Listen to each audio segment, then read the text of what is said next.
Bonjour à tous, c'est Roland pour une nouvelle analyse vidéo. Ce soir nous faisons la paire USD-CAD, donc le dollar contre le dollar canadien. Nous sommes en daily, donc en journalier, et nous pouvons remarquer que nous avons un scénario qui s'est dessiné depuis la dernière fois, parce que la dernière fois on en était, je crois, si je me trompe pas, dans ce petit rectangle. Et les cours peinaient clairement à se décider et ne marquaient pas vraiment de, disons, de direction, rester dans cette incertitude latente et baissière dans lesquelles les cours continuaient à baisser, mais doucement, dans une optique potentiellement de rebond qui n'est pas arrivé, pourtant malgré des signaux. Alors on avait donné, je crois, un scénario neutre, hein, dans le doute, en attendant ce qui allait se passer sur ces niveaux, et on voit très bien que ce qui s'est passé, c'est que ça a continué à baisser et cette fois-ci plus violemment, donc c'est consécutif à toutes les baisses qu'il y a eu du dollar face à toutes les autres devises. Ça n'a pas été la plus forte, hein, sur le USD CAD, mais elle est quand même marquée assez sévèrement. Alors, très clairement, le seuil qui a été cassé, qui est clé, c'est, disons, le chiffre rond 0,98 qui matérialise le dernier plus bas, exactement, qui est ici, et qui pouvait faire office de support, mais qui évidemment ne l'a pas fait dans ce cas-là. Alors, qu'est-ce qu'on peut avoir désormais? Alors, on avait évoqué, hein, bien sûr, un scénario ici en triangle descendant, ou même de toute manière, on pouvait considérer que l'ensemble de la zone était un range à plat, rectangulaire. De toute manière, dans le cas d'une cassure baissière, ça revient à peu près au même. Quoi qu'il arrive, nous étions, on peut même dire que c'est un grand double top, si ça on peut se faire plaisir, mais de toute manière, c'est une figure à consolidation à plat, donc de range, euh, qui a été cassée par le bas, sur un niveau de support très fort. Donc, quoi qu'il arrive, mon avis reste baissier sur l'USD CAD, enfin il reste baissier, il devient baissier, et il le restera peut-être un moment, je pense, pour une bonne phase de temps. Alors, jusqu'où ça peut nous amener cette baisse? Selon moi, il reste deux niveaux importants. Il reste ce niveau ici, euh, sans compter les chiffres ronds, bien entendu. Il nous reste le 0,97,2 sur lequel on est. Et le véritable niveau de support est ici, à peu près, hein. Je vais décider ça dans une zone, ça sera beaucoup plus clair. Voilà. Une zone comprise très clairement entre 0,94,5 et 0,94. Donc autour de 0,94, c'est la zone de support. Bon, après, il y a des supports peut-être plus anciens qui peuvent se dessiner. Non, a priori, hein, si on passe, on va passer en hebdomadaire pour se donner un coup d'œil général. Et on note que, bon, il y a plein de petits supports ici, mais ça reste les mêmes que celui que le support actuel finalement, hein. C'est cette zone-là qui correspond à la zone qu'on avait tracée tout à l'heure, hein, qui est de 0,97,2, qui correspond à ce niveau-là. À partir entre les deux, il n'y a rien, hein, c'est tout simple, hein, il n'y a pas de support autre. Donc le véritable prochain support reste les 0,94,5, 0,95. Donc je repasse en hebdo, enfin en journalier, pardon. Alors sur la tendance de fond, vous voyez, on reste dans l'ensemble sur l'hebdomadaire, là on reste dans une tendance un petit peu chaotique, sans véritable direction, marquée par une influence baissière sur le fond, mais dans une latente incertitude actuellement, hein.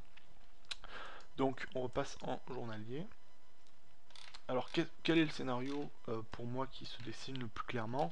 C'est un pullback sur ce niveau de support, hein, tout simplement, qui a commencé aujourd'hui, donc sur les 0,97,2, qui devrait nous amener, je pense, a priori, jusqu'à la fin de la semaine, au retour sous la résistance, ou peut-être sous un niveau plus propice, ou plus ou moins, disons, qui pourrait repousser les cours jusqu'à, à mon avis, maximum, hein, le cas non échéant, si ça devait dépasser cette zone largement, jusqu'à 0,985, 0,885 plutôt, 985, pardon. Je suis un peu perdu là. Donc zone maximale à mon avis qui invaliderait le scénario baissier. Enfin véritablement le scénario réellement invalidé serait au-dessus de 0,99, puisqu'on passerait des plus hauts. Là on ne fait que passer des plus bas, ce qui est tendancieux. Euh, pour moi 0,985 c'est le véritable seuil clé pour aller chercher un pullback maximum. même si le plus probable reste 0,98 tout court, qui caractérise tout simplement le plus bas de la figure générale qu'on a tracée. Et conjointement un chiffre rond, bon ça c'est anecdotique. Donc l'idée c'est un pullback sur ce niveau, puis un retour baissier qui nous amènerait, comme je l'avais expliqué tout à l'heure, vers un niveau beaucoup plus bas, vers 0,945, voire 0,94 au plus bas, et après de toute manière, toute forme de scénario au-delà de ce niveau-là demeure purement spéculatif parce qu'il est trop, c'est un secteur, c'est un niveau suffisamment clé pour pas qu'on puisse savoir ce qui va se passer dessus finalement. Mais on va attendre jusque là, il y a déjà une bonne marge. Alors si le scénario se réalise bien, il y a un très très bon point d'entrée short sur cette zone, entre 0,98 et 0,885, qui constitue vraiment une zone interne. Bon, ça fait quand même un gros spread de 50 pips entre les deux, mais si on trouve un point intéressant de retournement à ce moment-là, ça vaut très clairement le coup de shorter. Alors le scénario qui serait le plus défavorable finalement, ce serait demain, dès à présent, une baisse qui invaliderait le pullback finalement, et qui ramènerait là, à partir de là, si on avait une baisse, on resterait sur un scénario baissier, mais en swing ça deviendrait moins intéressant puisqu'on a déjà mangé pas mal la part du gâteau finalement, et on resterait sur de l'intraday et du suivi intraday finalement, plutôt que du swing qui à ce moment-là serait plus trop intéressant. Donc le mieux ça serait de shorter entre 0,98 et 0,985 avec un stop au-dessus, pas beaucoup, pas bien loin de toute manière, parce qu'après si on était amené à casser à la hausse sans annonce particulière, ça serait potentiellement invalidant. Ça dépend du niveau, ça dépend de la façon dont ça se comporte, mais je pense qu'on peut serrer les stops à ce moment-là. Donc voilà, à mon avis, très clairement, il est baissé sur l'ensemble, mais haussier jusqu'à 0,98, voire 0,985 maximum, et après un retour baissier à la suite. Donc je sais, c'est assez hypothétique, mais dans la figure actuelle qui est assez bien fichue, il faut dire, on a vraiment un point très très clé ici autour de ces 0,972. Non, pardon, je me suis trompé de droite, pas celle-ci, celle-là. 0,98 tout court, qui est un point clé, qui pour moi, s'il doit y avoir un pullback sur un niveau, ça sera sur celui-là, voire un petit peu plus, mais je pense que ça sera celui-là, pour aller baisser ensuite.